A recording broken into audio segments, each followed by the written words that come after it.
Demand చేశారు. ఇక తాజాంశం చూస్తే కాంగ్రెస్ వ్యూహాత్మక సమావేశ మందిరంలో కీలక నేతలు భేటీ అయ్యారు. జైపూర్ మేధోమథనంతో పాటు పలు అంశాలపై చర్చిస్తున్నారు.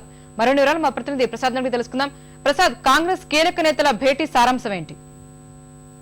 కొద్ది నిమిషాల క్రితమే కాంగ్రెస్ పార్టీ కీలక బృంద నేతల సమావేశం ప్రారంభమైంది. ఈ సమావేశంలో ప్రధానంగా జైపూర్ లో 18, 19, 20 తేదీల్లో జరిగే చింతన్ శిబిర్లో ప్రవేశపెట్టాల్సినటువంటి రాజకీయ ఆర్థిక తీర్మానాలతో పాటు ఆయా అంశాలను ఖరారు చేసే అంశంపై కూడా ఈ రోజు ప్రతిరోజు కూడా ఇలాంటి సమావేశాలు ఒకరిద్దరుగా ముఖ్య నేతలు సమావేశం. అదేవిధంగా ఈ రోజు పూర్తి స్థాయిలో ప్రధానమంత్రి సోనియా గాంధీ మినహా మిగిలిన ముఖ్య నేతలంతా సమావేశారు. ఈ సమావేశంలో ఆజాద్ కూడా రాజకీయ తీర్మానాల సంబంధించినటువంటి కమిటీలో సభ్యుడిగా ఉన్నారు కాబట్టి ఆజాద్ కూడా ఈ సమావేశంలో పాల్గొంటున్నట్టు తెలుస్తుంది. ప్రధానంగా ఈ 3 రోజుల పాటు జరిగే చింతన్ శిబిర్లో ఆర్థిక రాజకీయ తీర్మానాల ఖరారు విషయంపైనే పూర్తి స్థాయిలో చర్చించేందుకు ఈ రోజు సమావేశం ఉన్నట్టుగా తెలుస్తుంది. దీంతో పాటు ఆజాద్ ఉన్నాడు కాబట్టి ఆంధ్రప్రదేశ్ కాంగ్రెస్ వ్యవహారాల పర్యవేక్షకుడిగా దిగ్విజయ్ కూడా గతంలో పనిచేశారు కాబట్టి ఇతర తెలంగాణ అంశంపై కూడా చూచాయిగా చర్చకు వచ్చే ఆస్కారం ఉన్నట్టుగా పార్టీ వర్గాల నుంచి అందుతున్న సమాచారం బట్టి తెలుస్తుంది. కానీ ప్రధానంగా మాత్రం జైపూర్ లో జరిగే చింతన శిబిర్లో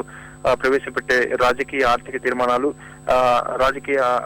తీర్మానాలు అదేవిధంగా రాజకీయ తీర్మానాలకు అనుగుణంగా పార్టీకి అదేవిధంగా ప్రభుత్వానికి మరింత ప్రతిష్టను సమకూర్చే విధంగా ఏ రకంగా తీర్మానాలు ప్రవేశపెట్టాలి, దేశ ఆర్థిక స్థితిని మెరుగుపరిచే విషయంలో ఇప్పటివరకు తీసుకున్న నిర్ణయాలు ఫలితాలు ఏ రకంగా ఉంటాయి, వాటిని ఏ రకంగా ప్రజలకు అందించాలనే అంశంపై పార్టీ పరంగా నిర్ణయించుకునేందుకు తీర్మానించుకొని చర్చించేందుకు గాను ఆయా అంశాలను ఖరారు చేసేందుకే ఈ సమావేశంలో ప్రధానంగా ప్రాధాన్యతనిచ్చే ఆస్కారం ఉన్నట్టుగా తెలుస్తుంది.